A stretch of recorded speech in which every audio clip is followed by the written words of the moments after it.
It's been described as the hardest-hitting book on the ANC ever to have seen the light of day. Political analysts Prince Mashele and Mzukisi Qobo have created a stir with their book entitled The Fall of the ANC. Congratulations on a very hard-hitting book, and I'm going to suggest to you, you're not going to make too many friends in the ruling party. But let's start with the media if we can.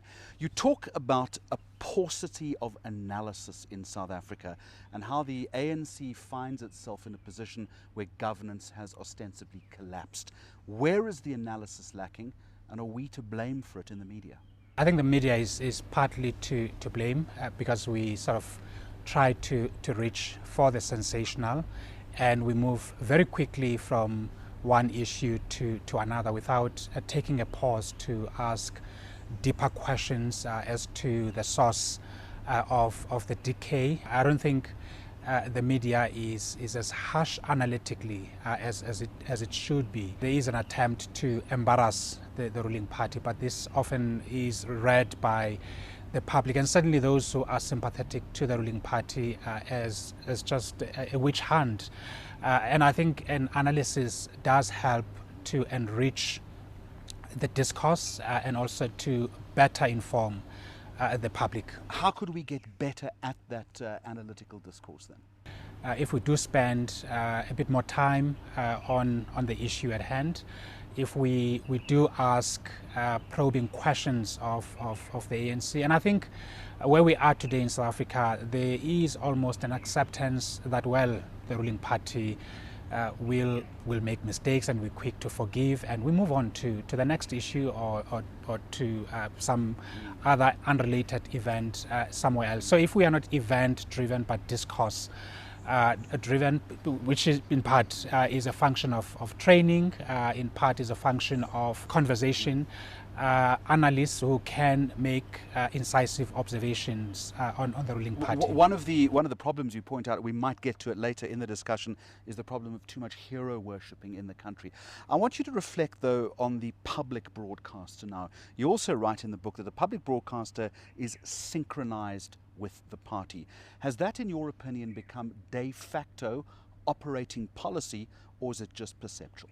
I think it's beyond perception. I think it's de facto. I think there has been an attempt by the ruling party to control the public broadcaster, and in the process it has shattered its credibility.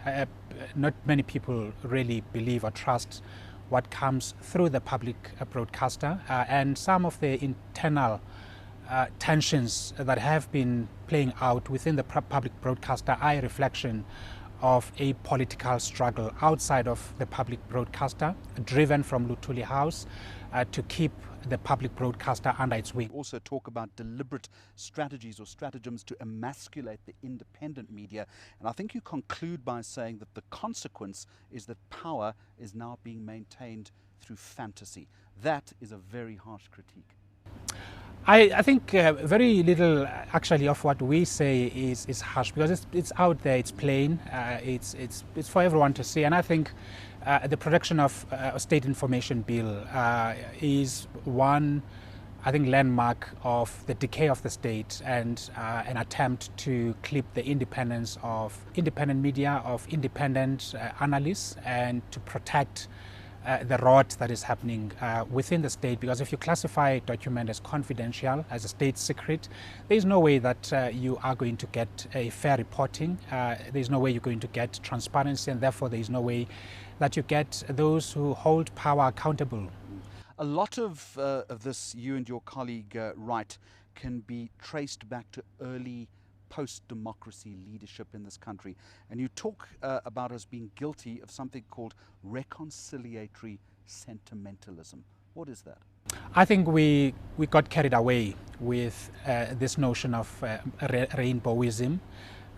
They talk about it wasn't inevitable, but we got carried away. I think we got lost into it. It becomes a cloud of fantasy that we that lulled us into to planting our critique first of the ruling party, and also to exerting ourselves intellectually of the complexities of our challenges, socio-economic, managing the state in terms of governance, and knowing that the people that we've put in power are not gods, but they are mortals. And to the point that we overcook the credentials of our leaders, you say, and as I referred to a little earlier, too much hero worshipping. That for me is one of the most, one of the dangers of our democracy, and you find it in post-colonial African states where we worship leaders, we worship nationalist movements, we believe that they are saints, we believe that they are messiahs, we believe that they are ultimately liberators, and in the process we lose power to elites who are there not to improve the quality of life but to fill their pockets. You refer to something called the high wave of post-colonial politics, and you also contend that the wave is falling. So if the wave is falling, what takes up the slack? What fills the vacuum? To the title of your book, what is next?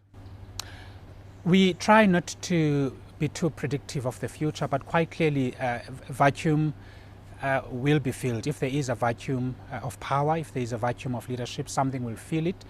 And dangerously in South Africa today, we face a prospect of that vacuum being filled by right-wing nationalist parties that come from within the ANC, who present themselves as leftists. And here I'm talking about Julius Malema's economic freedom fighters. They have absolutely no inspiring narrative other than to provoke the base sentiments of those who are angry at having been left out of the change process in South Africa.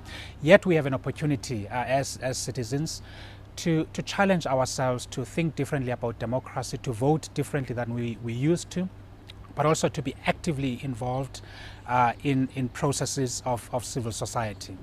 And you can let us know what you think of these two books. They are A Rumour of Spring, the author is Max du Preez, and The Fall of the ANC, the authors Prince Mashele and Mzukisi Qobo. Until next week, goodbye to you, and as always, thank you for watching.